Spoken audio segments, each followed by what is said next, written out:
మొత్తం మీద స్థానిక సమరం అయితే త్వరలోనే మోదనున్నట్టుంది.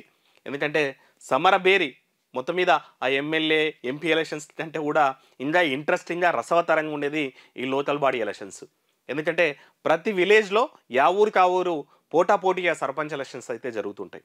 రెండోది ఏంటంటే మనం చూసిండే అప్పుడెప్పుడో జరిగిండే 6 ఏళ్ల కింద 6.5 ఏళ్ల కింద జరిగినటువంటి ఎలక్షన్స్ ఇక కాంగ్రెస్ గవర్నమెంట్ వచ్చిన ఇమీడియట్గా జరగాల్సినటువంటి ఎలక్షన్స్ ఆల్మోస్ట్ ఓ సంవత్సరం కూడా పోస్ట్ పోన్ అయినటువంటి నేపథ్యం ఉంది. ఇక ఎంపీటీసీలు జెడ్పీటీసీలు కూడా అయిపోయి ఆల్మోస్ట్ 6-7 నెలలు అయిపోతుంది. వాళ్ళందరూ కూడా ఇప్పుడు ఎలక్షన్స్ ఎప్పుడెప్పుడా అని ఎదురు చూస్తున్నారు.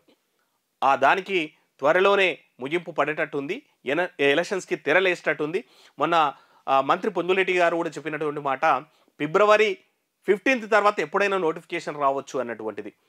ఈరోజు ఇక ఎమ్మెల్యేలతోటి మీటింగ్ కూడా జరుగుతున్నటువంటి సిఎల్పి మీటింగ్ కూడా జరుగుతున్నటువంటి నేపథ్యంలో మొత్తం మీద ఆల్మోస్ట్ ఫిబ్రవరి 15 తర్వాత లేదంటే 15 రోజే మొత్తం మీద నోటిఫికేషన్ వచ్చేటువంటి నేపథ్యం అయితే కనిపిస్తోంది.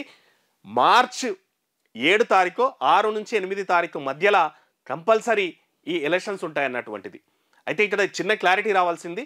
ఇక మనకున్నటువంటి ఇప్పటి వరకు ఉన్న సమాచారం ప్రకారం ఏంటంటే ఎంపీటీసీ జెడ్పీటీసీలు ఫస్ట్ జరుగుతాయంట.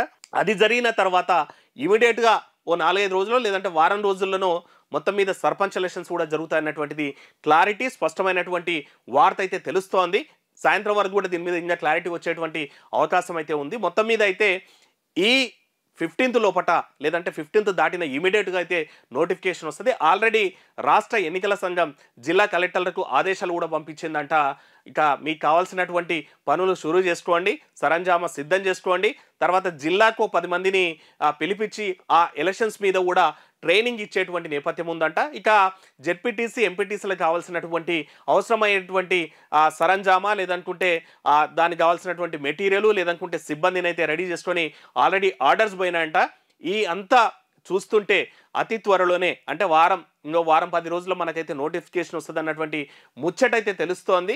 ఇక బీసీ రిజర్వేషన్లు లేదనుకుంటే తర్వాత ఎస్సీ వర్గీకరణ అంశం అనేటువంటిది కూడా ఈ ఎన్నికల్లో కీలకంగా మారనున్నటువంటి నేపథ్యంలో కాంగ్రెస్ పార్టీ కూడా పెద్ద ఎత్తున అది ప్రజల్లోకి తీసుకెళ్లాలని ఎమ్మెల్యేలకైతే దిశానిర్దేశం చేస్తుందంట. ఈరోజు మీటింగ్లో కూడా ఇప్పటి వరకు ఉన్న మన సమాచారం ప్రకారం ఎమ్మెల్యేలకు కూడా క్లియర్గా చెప్పిందంట. స్థానిక సంస్థల ఎన్నికల్లో టికెట్లు ఇచ్చేటువంటి బాధ్యత మీదే, ఎక్కువ శాతంలో గెలిపించుకోవాలి. ఈ బీసీ రిజర్వేషన్ కానీ ఎస్సీ వర్గీకరణ అంశాన్ని ప్రజల్లోకి బలంగా తీసుకెళ్ళండి. ఇప్పటి వరకు మన పని చేసినటువంటి పనులన్నీ కూడా ప్రజలకు విడమర్చి చెప్పండి. ఎందుకంటే మనం ఆల్రెడీ బీఆర్ఎస్ అనేటువంటిది మన మీద కౌంటర్ అటాక్ చేస్తుంది, కానీ మనం చేసినటువంటి పనులను ప్రజల్లోకి తీసుకెళ్ళలేకపోతున్నాం అన్నటువంటి దాని మాట కూడా ఈరోజు మీటింగ్లో చెప్పిండ్రు అన్నటువంటిది మనకైతే సమాచారం ఉంది. ఈ నేపథ్యంలోనే కంపల్సరీగా మెజారిటీ సీట్లు అయితే కొట్టాలి. కంపల్సరీ ఈ లోకల్ బాడీ ఎలక్షన్స్లో సర్పంచ్లు కానీ ఎంపీటీసీలు కానీ జెడ్పీటీసీలు కానీ మెజారిటీ ఈ జెడ్పీ స్థానాలను కూడా కైవాసం చేసుకోవాలి. మెజారిటీ మండలాలని ఎంపీపీలను కూడా కైవాసం చేసుకోవాలి. మెజారిటీ గ్రామ పంచాయతీల మీద కూడా కాంగ్రెస్ జెండా ఏరాలన్నటువంటిది దిశానిర్దేశం చేసిండ్రంట. సో మొత్తం మీద అయితే మనకున్న సమాచారం అందుతున్న సమాచారం ప్రకారం ఈ 15th రోజో లేదంటే 15th దాటిన ఇమీడియట్ అయితే నోటిఫికేషన్ వస్తుందంట.